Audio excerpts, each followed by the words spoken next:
আসসালামু আলাইকুম। আমি দেখাবো আজ বাদাম ভাজা। বাদাম ভাজার জন্য আমার লাগবে এটা কাঁচা বাদাম, আর লাগবে হলো বালু। আমি একটা পুরাতন কড়াই চুলায় উঠাই দিয়েছি, জাল ধরিয়ে দেব। কড়াইটা গরম হয়ে গিয়েছে, এখন আমি দিয়ে দেব বালু। বালুটা দিয়ে আমি একটু বালুগুলো গরম করে নিব। আমি হালকা গরম করে নিয়েছি, বেশি গরম করে নিইনি, নিলে তাহলে পুড়ে যাবে আমার বাদামগুলো। এখন আমি কাঁচা বাদামগুলো ঢেলে দিলাম, দিয়ে আমি বাদামগুলোকে 4-5 মিনিট ভাজবো আস্তে আস্তে করে। আমি যখন ছোট ছিলাম তখন আমি কোনো রান্না বাড়া পারতাম না, কিন্তু আমি বাদাম ভাজতে পারতাম। আমার বড় খালারা অনেক বাদাম পাত, আমাদেরকে অনেক বাদাম দিত। আমি প্রতিদিন বিকালে বাদামগুলো ভেজে একাই খেতাম, একাই ভাজতাম, অথচ আমি কোনো রান্না বাড়াই করতে পারতাম না।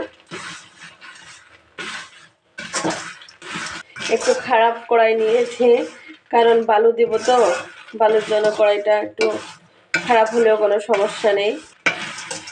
বালু দিয়ে বাদাম ভাজলে অনেক ভালো হয়, বাদামগুলো পড়ে না। আর বালু ছাড়াও বাদাম ভাজা যায়, তো বাদামগুলো পুড়ে যাওয়ার ভয় থাকে।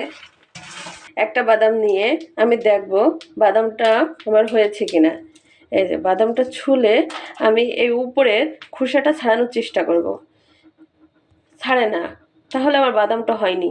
আরও 1 মিনিট 2 মিনিটের মতো ভেজে নেব।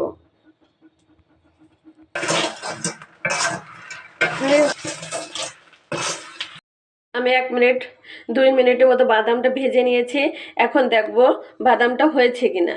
একটা বাদাম নিয়েছি, এই যে বাদামটাকে এরকম করে আমি এখন দেখব যে বাদামটা হয়েছে কিনা। বাদামটা অনেক গরম, দেখুন বাদামের খোসাটা কিভাবে উঠে গিয়েছে। এই যে বাদামের খোসাটা উঠে গিয়েছে, লাল অংশটা আমার উঠে গিয়েছে, এই জন্য আমি মনে করবো বাদামটা হয়ে গিয়েছে। দেখুন একদম বাদামটা হয়ে গিয়েছে, খোসাগুলো উঠিয়ে গিয়েছে। এখন আমি বাদামগুলো নামিয়ে ফেলবো। আমি বালু সহকারে নামাবো না, বালুর থেকে এইভাবে নামিয়ে ফেলবো। বালুগুলো ঝেড়ে ঝেড়ে সব নামিয়ে ফেলবো। দেখুন আমার বাদামগুলো কি সুন্দর কালার হয়েছে, একটা বাদাম পড়েনি। দেখুন আমার বাদামগুলো ভাজা হয়ে গিয়েছে, একটা বাদামও পড়েনি। দেখুন আমার বাদামগুলো একটাও পুড়ে যায়নি, অনেক সুন্দর করে ভাজা হয়েছে। বাদামের সঙ্গে বিট লবণ দিয়ে খেতে অনেক মজা লাগবে। বাদামগুলো আমি আবার দেখাই, যে দেখুন কিভাবে খোসাটা ছাড়িয়ে যাচ্ছে। এই যে